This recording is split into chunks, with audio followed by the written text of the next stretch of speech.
Hello!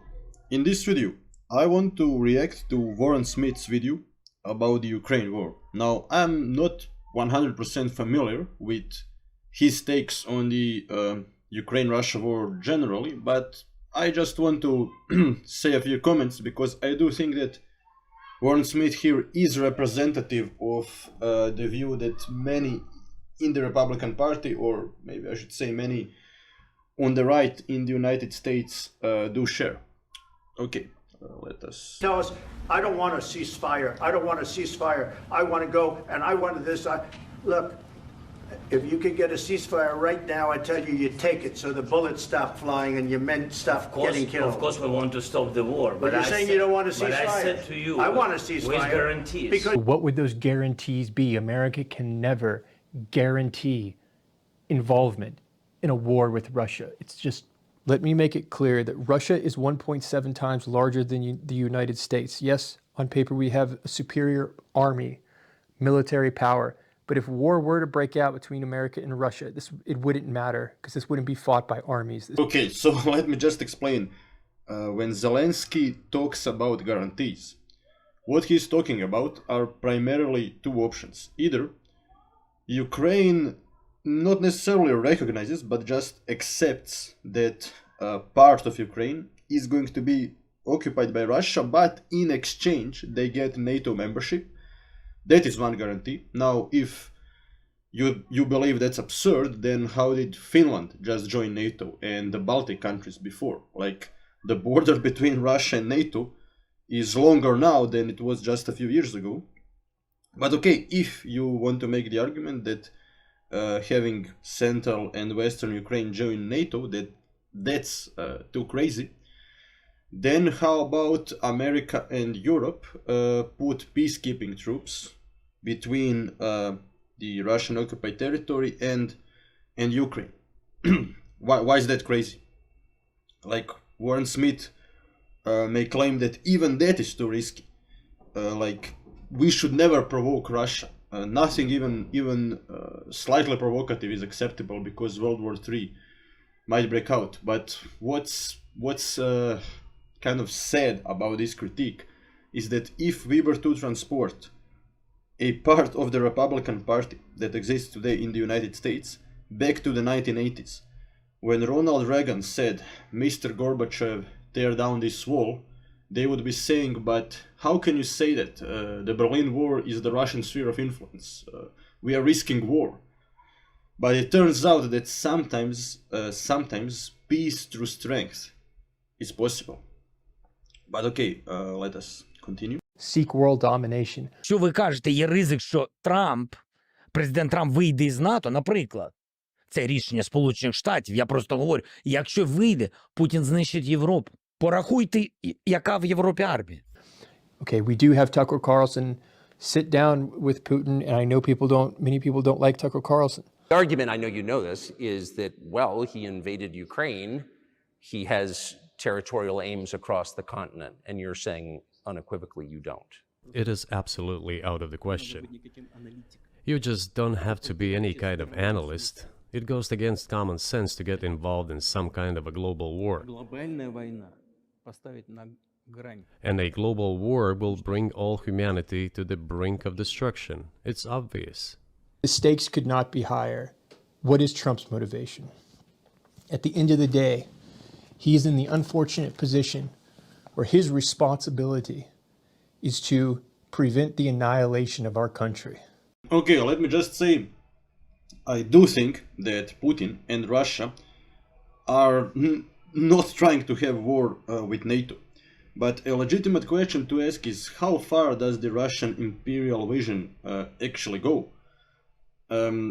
If you actually read Alexander Dugin's Foundations of Geopolitics, it is actually remarkable and in a way scary how much is Putin actually following that text. So what Alexander Dugin argues is that Russia should weaken the European Union by making Great Britain leave from the European Union. Then he also argues that the Baltic states, now that's a bizarre part, should be split into spheres of influence between Germany and Russia, which is kind of reminiscent of the Molotov-Ribbentrop Pact. Then he argues that Poland should be in the Russian sphere of influence, maybe not conquered by Russia, but somehow through economic pressure forced to enter the Russian sphere of influence. And he also argues that Moldova and Belarus should be annexed by Russia. Now, you could make the case, if you're an American, and say, well, I don't care about all these things happening. Like, so what if Russia somehow manages to put a Russian puppet government in Poland and annex other countries in Europe? Well, my argument is you should care. Because losing your allies isn't good. I mean, why is it that both the Soviets, the Chinese, and the Americans during the Cold War spent billions of dollars in order to attract countries to become their allies? For example, the United States spent billions and is still spending billions in aid to Egypt in order to make Egypt an American ally that will not go to war with Israel. Now, why are the Republicans not making this same argument with Egypt and saying, well, like, we should stop giving Egypt money, and who cares if they go to war with Israel?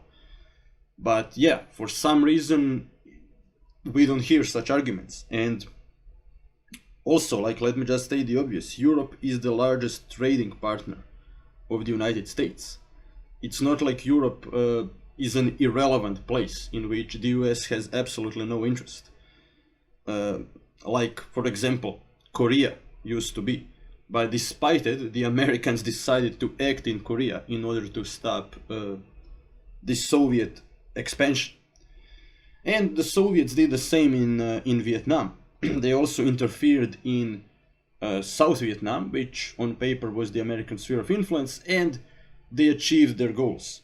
Like, they humiliated their geopolitical rivals in front of the world, the Soviets, by actually causing North Vietnam to win and to unify. So yeah, weakening your geopolitical enemies is also a motive in and of itself. I actually rarely hear people bring that up also as an argument. But okay, let us continue. I think it's going to be pretty. Even if we were to give them weapons, they are running out of men. Weapons don't fight themselves. You don't have the I'm cards. thankful. You're buried there. Your people are dying. tell you You're again, running I low know. on soldiers. Don't- Listen, don't please you're running be low surprised. on soldiers. They have martial law implemented. People being forced to the front lines. And he's saying, yes, once the war's over, first thing we'll do is get rid of martial law. Я вважаю, що вибори Okay. Let me just say, obviously the war cannot go forever.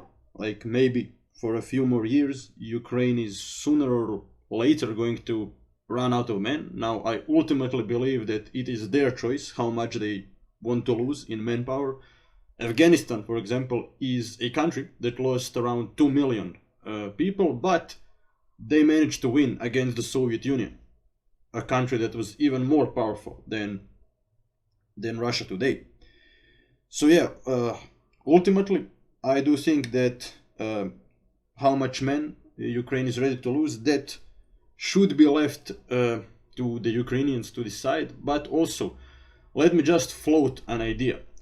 If you don't want any kind of American commitment in Ukraine, like if you don't want Ukraine NATO membership as something that should happen at the end of this war, nor if you also don't want American troops, peacekeeping in Ukraine, how about Europe and America actually gives Ukraine back its nukes? Now that might sound crazy, but just think about it for a moment. Like, I'm suggesting that as a part of the peace deal, as a guarantee of peace, Ukraine should be given nukes. Now, if a country like Pakistan already has nukes and we are just all okay with it, despite the fact that Pakistan is like pretty much an Islamic theocracy, why shouldn't Ukraine have nukes? I really don't see a clear answer. Now, if you are against Ukraine having nukes and against them joining NATO and against American and European troops peacekeeping there, then I'm beginning to think that maybe you don't want peace. Maybe you want something else. I don't know. I mean, the problem is Warren Smith never actually gives his opinion about this last solution that Macron actually proposed. So I don't know what his answer would be. But yeah, to me it seems that that he's really not viewing this from the European perspective, which is my perspective. So maybe to him Russian imperialism just seems like a distant problem, like something that doesn't affect his life. But I'm from Europe, so I view this entire thing differently. Okay, don't forget to like, share, and subscribe.